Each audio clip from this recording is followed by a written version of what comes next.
WWL TV Channel 4.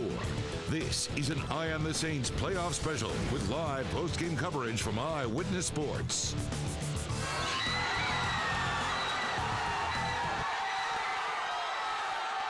First, the ecstasy. Then the unexpected agony. Houdat's emotions fluctuated in a frenzied final 4 minutes of today's playoff game in San Francisco. In the end, it was another bitter playoff defeat that ends on the West Coast for the second straight year, as Saints fans are left to look forward to Mardi Gras, pondering what could have been. And good evening, everyone. I'm Katie Moore alongside Juan Kincaid with this special edition of Eyewitness News. They fought a hard fight, but the season ends for the New Orleans Saints in San Francisco tonight. The final score was the Saints 32 to the 49ers 36, a heartbreaking defeat for Houdats, who were hoping to make 2012 a two-dat. The Saints seemed to struggle right out of the gate. Juan, what do you think happened? Well, first off, they get off to a slow start with all the turnovers. At the end of the day, they have to come back. A great comeback, but can't hold on. At the end of the day, the Saints can't overcome those 5 turnovers. Miscues put them in the hole early.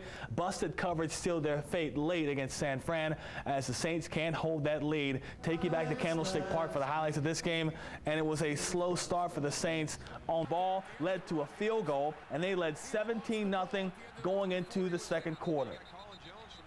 As we take you to the first quarter stats, you see them, and it's simple. Too many turnovers for the Saints. It's why they trailed by 2 scores after 15 minutes of play. Breeze, 9 of 12 on passes, actually got into a nice rhythm on the team's first drive, all the way down to inside the 9 or 5 yard line. Again, Pierre Thomas's fumble ended that drive, and it ended Thomas's game, taken to the locker room, never to be heard or seen again. So move ahead now to the second quarter play. And early on, it's been a lot worse. Looks a lot better than the first half. Saints cut the lead to just a field goal, 17-14. But you still recognize that turnovers are the issue for the Saints. 4 total, which tied a season high. Roman Harper having a solid game with 6 tackles and a sack and a half, and hitting Alex Smith a couple of times. Now, let's take you to the third quarter highlights. Things start to heat up a little bit for both teams. Pick it up first off, the punt. Not many highlights to show you in the third quarter. Only the field goal by San Fran. Saints find themselves with 15 minutes to go and still trying to get their first lead of the game, down 20-14. They haven't been able to establish any run game, just 35 yards rushing, most of them by Chris Ivory. Marcus Colston having a typical Colston day, over 100 receiving yards, and a nice second quarter touchdown to boot. All right, now, final quarter, things got really hot in the final quarter. First up, John Case closed this one out, losing 36-32. Drew Brees had to throw it a ton today, 63 times, 458 yards, 4 touchdowns. We showed you the 2 interceptions, and Darren Sproles was his first choice target, 15 catches. Marcus Colston led the Saints with 136 yards receiving and the touchdown. Saints end the season 14-4. Here's head coach Sean Payton afterwards. Real quickly, first thing is to tip our hat to San Francisco. It's kind of an unbelievable game, the way it went back and forth, and obviously it's a disappointing game to lose. And we recognize the finality of it, and to go through the swings, the momentum swings that we had, and we had our opportunities, and again, credit San Francisco for making one more play than us to win a tough game. So, with that, any questions? Coach, turnovers in this game, you guys turned the ball over a lot all season. Yeah, I mean, we were fortunate, honestly. At halftime, one of the things I mentioned to the team, for as many turnovers as we had, to beat defense in the kicking game. Sean, it seemed like you had a lot of guys up front, and when you had the 3-point lead in there, you didn't have a lot of guys deep. Was there some reason you didn't go with like more traditional 3-man defense? Say that again? It looked like after you had the 3-point lead, you didn't have like 2 safeties deep. You weren't in a sort of traditional 3-man. Yeah, no, we were in 2 or 3 different coverages, 2 field goal really, not a touchdown. You sit and prevent, and all of a sudden they've got a real good kicker who's kicking from the 30, 35 yard line. So we tried to mix things up. It seemed like on many plays, Drew's protection was actually very good. He kept looking downfield for opportunities. I guess they weren't there. Just credit to the San Francisco secondary. Is that what was going on? Yeah, well, I mean, you know, that's one of the better defenses we played all year, and I thought by and large there were a lot of good things, and there's some things that you're going to watch on tape that you wish you would have been able to do better. So anything that stands out that you guys weren't able to do today that didn't? Nothing specific right now. Coach, how big of an impact was it losing Pierre so early? Well, when you lose a star, a player like Pierre, obviously. Did that go about the way you expected, or did you want? Yeah, we were able to come up with we had some decent runs. We felt like we were going to have to spread them out some defensively, and we were going to have to, throw the ball underneath at times and then mix in the run in the play action pass. Coach, is this the most physical defense that you played against all year? Yeah, there's certainly, listen, it's a real good front seven. They can apply pressure with the pass rush. I think they do a very good job on the back end, and it was a good, hard-fought game. It's disappointing to lose, but both teams played hard, and it certainly wasn't a perfect game. But it's hard when you get that close, and then all of a sudden it slips away. It's difficult. How disappointing was it not to create more turnovers in the game? Well, it was disappointing to lose. You with me? I mean, that's what's disappointing. Jordan Diggs been their big play guy.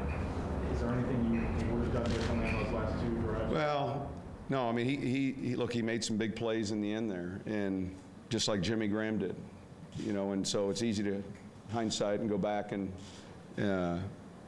second guess, but that's the mark of a real good football player.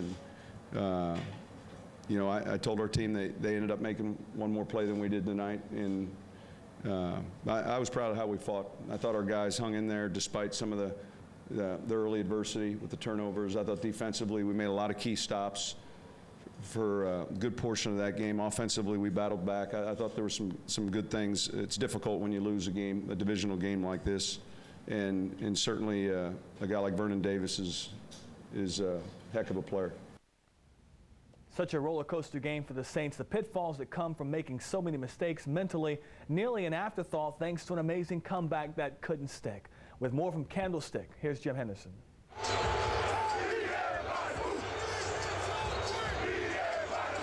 Drew Brees had never tasted defeat against the San Francisco 49ers, hadn't tasted defeat to anyone in the last 9 games. Only one team finishes the postseason with a win, and it won't be the Saints. And the taste that the Saints will take into the postseason is an unwelcomed and bitter one that will long linger. We knew the challenge coming in to play the 49ers. They've had a great season. They earned that number 2 seed. This is a hostile environment. It creates some problems. Obviously, you're going up against one of the best defenses in football, and I think we traded punches all day long.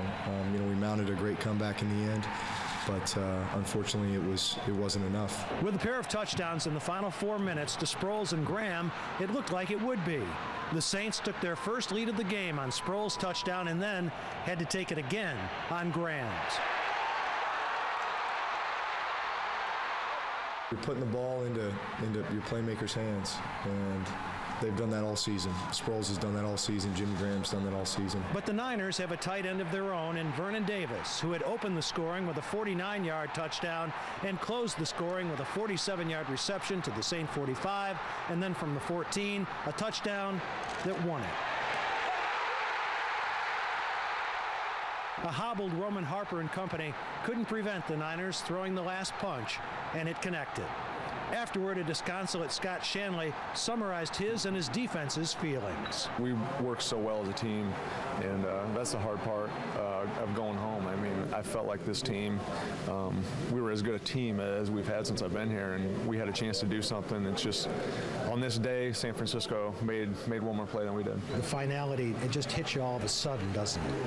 Yeah, I mean, you know when you play in the playoffs that you don't even want to think about losing, because you lose a game and you know your season's over, and everything that you've done for the entire season kind of flashes before you, and then it's on to the next season, and the next season's not promised to anybody.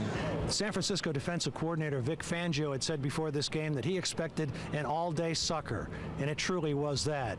Unfortunately for the Saints, it was the 49ers who got in the last licks, and they who lick last licked best tonight. In San Francisco, Jim Henderson, Eyewitness Sports. I mentioned briefly the numbers put up by Breeze and Sproles. The pair also set records. Breeze 63 throws, a franchise record, and Sproles' 15 catches were a playoff record. Much more to get to in our Eye on the Saints special. Up next, we take a closer look at the Saints defense, and we'll check in with them on the other side of this break. This extended Saints coverage is presented by Acme Oyster House, U.S. agencies, and BigTimeFootballs.com. We'll have a recap and analysis of the Saints 49ers game from our sports team. We'll take a look at some Valentine's lingerie from Q Magazine, and from the Harlem Globetrotters, Chris Highlight Bruton shows off some of his great moves, all coming up Monday morning. Meet an outstanding high school senior who hits the books and the practice field equally hard. McDonald's, Ronald McDonald House Charities, and Channel 4 are proud to honor our local A-plus athletes. I'm Jim Henderson with A-plus athlete Taylor Billings of Jesuit High School. Taylor, tell me about your accomplishments on the golf course. It's my 4th year lettering at Jesuit. I've been playing golf for, I think, 13 years. I think I started when I was 4. Finished 3rd our first year and then won state the next 2, which is probably my proudest moment in high school, just holding that trophy. What do you hope to do collegiately? I want to go to Notre Dame. I've always wanted to go there. The tradition, the spirituality, the camaraderie. I'm trying to figure out a way to walk onto the golf team, and I want to study finance. Would you mind working on my 401k for me? One day it might not be so bad. Now a $400 donation has been awarded to Jesuit High School in Taylor Billings' name. A-plus Athletes is a community project from McDonald's, Ronald McDonald House Charities, and WWL TV Channel 4. I'm seriously excited because just in time for the big game, Rooms To Go, working closely with their electronics partners, made this super special purchase TV deal featuring this huge 60-inch LG TrueSlim 1080p HD TV. Yours with TV console as part of this super living room package. One of dozens to choose from. Really, this 6-piece room and 60-inch killer HD TV, all for $19.99. Now through Monday, January 30th, only at Rooms To Go. $19.99. How do they even do that? January 28th, finally after 2 long years, the biggest Monster Jam superstars return to New Orleans. Wendy's and your Southern Quality Ford dealers present the Advance Auto Parts Monster Jam. Brought to you by Wolverine and Academy Sports and Outdoors. Paired to the bone for 30 years and back for its 30th anniversary celebration. Gravedigger plus Robosaurus. And adults can save $5 with a discount coupon from Advance Auto Parts. January 28th, the Mercedes-Benz Superdome. It's a bit unfair to lay this loss on the defense's inability to get off the field in the final stop. If it weren't for Greg Williams' group, this game isn't close. All of those turnovers end up leading to touchdowns. But getting off the field one last time was the difference in the game. Here's Mike Hoss in San Francisco. With 5 turnovers through the first part of 3 quarters, the Saints very well could have been out of this game. But the Saints defense, often playing against a short field, stiffened and held the Niners to field goals instead of touchdowns. And that was clutch. That was clutch for us because we kind of fed off that and we scored a couple more touchdowns once we had a feeling like we can get back in this game. Yeah, you know, we just wanted to fight, and we fought, and we came on back, and we had the chance to win it, but we just came up short. But when Darren Sproles scored on a 44-yard touchdown from Drew Brees, the Saints had their first lead in the 4th quarter, 24-23, with only 4 minutes to play. A lead the Saints could not hold. I mean, at that point in the game, I mean, it just stings that much more, you know, in the 4th quarter. When you can possibly ice the game with the turnover, a 3-and-out. I mean, we've been playing well all game long. But the Saints answered again, a Jimmy Graham 66-yarder. Jermon Bushrod says the final minutes were like watching a video game. A torturous one for the Saints defense, as it was the Niners and Vernon Davis who once again came up with the big play, the final play to end it. 2 fourth-quarter Saints leads gone. Not being able to hold them afterwards, you know, them making some big plays, really put us at a disadvantage. The Saints defense was far from celebrating, but twice they say they felt like they had this game won, which they now say makes it impossible to put a loss like this into perspective for them and their fans. We've come so far. We've worked so hard, and for it to end like this, there's no way to sum it up in words, the way that our guys feel, the way that our fans feel. I mean, there's no way to give it justice. It was disappointing to lose. You with me? I mean, that's what's disappointing. In San Francisco, Mike Haas, Channel 4 Eyewitness Sports. It's amazing the Saints were still in this game after the first half. Their 4 turnovers then. They'd finished the season with a season-high 5 giveaways, but the defense really brought the wood today, giving up just 13 points off of those turnovers. And Mike Haas caught up with linebacker Jolon Dunbar in the locker room. With linebacker Jolon Dunbar and what is obviously a stunned Saints locker room, can you express what you're feeling right now, the suddenness of this defeat after it looked like you'd come back to win it? Just disappointed. It's hard to put in words. You expect to win this game. You expect to play well. Play well for the majority part of the game, and then do what we needed to win again. San Francisco made a place to win again, and congrats to them. Vernon Davis obviously is a great tight end. You knew that coming in. He wasn't quite the focal point that he has been in the past on this offense, but when it comes down to crunch time, he's the one guy, I guess, that you have to look for in the passing game. Yeah, he made some plays on the stretch, some huge plays, put him in position to win the game, tie the game. So I took my hat to him. He made the plays when he was supposed to, and Alex Smith made the throws when he was supposed to. You guys, as a defense, bent today, but for the most part, didn't break till the end. You almost nearly overcame 5 turnovers by the offense to win this thing. In that respect, you must be proud of your effort. It's hard to be proud of a disappointment. I mean, a loss. So, nonetheless, still disappointed. A game I wanted to win, game we wanted to win. So, still disappointed. Thanks, Jolon. No problem. Thank you. That was Jim Henderson, not Mike Haas. We turn on with our eye on the Saints playoff special still to come.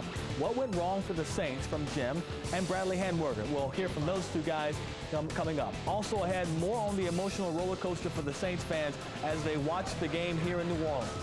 And a pair of Houdads tied the knot in a Saints-themed wedding this morning. This extended Saints coverage is presented by Acme Oyster House, U.S. agencies, and BigTimeFootballs.com. Southeast Louisiana, buy Hyundai, buy today. Drive the 2012 Sonata with 35 MPG for $199 a month. $199 a month for Sonata. Buy Hyundai, buy today. Save on 4 Hyundai models with 40 MPG, like the 2012 Elantra. Buy Hyundai, buy MPG. Plus America's best warranty. Buy Hyundai, buy today at your Southeast Louisiana Hyundai dealer and visit us online. Acme Oyster House has been satisfying the appetites of locals and tourists for over 100 years. It's the quality you can taste in our fresh Gulf oysters. So whether ice cold on the half shell, char grilled in a sizzling garlic butter, or fried to golden perfection, Acme oysters are the best you'll ever have. And it's not just the oysters. We're serving all the New Orleans classics like red beans and rice, seafood gumbo, jambalaya, and more, seasoned to perfection and served up with a smile. So pull up a chair, take in the history, and soak up the flavor. Acme Oyster House, still grilling and chilling for over 100 years. I like to shop, so spending less on auto insurance allows me to spend more on me. I do things when I like to do things, so a free quote over the phone and making payments online fits my schedule perfectly. My insurance agency understands my needs and helped me pick the best plan for me and him. Call, come in, or visit us online and find out how much you can save by switching to U.S. agencies. Here in New Orleans, Houdads were glued to their seats during a roller coaster of a game. Fans erupted in cheers after a fourth-quarter touchdown, but burst into tears minutes later. Monica Hernandez reports from Mid-City on why fans are hopeful for next season after tonight's emotional loss. The bar began to empty out after the game, with Saints fans who stayed saying they're planning to drown their sorrows and celebrate a good season and a great fight.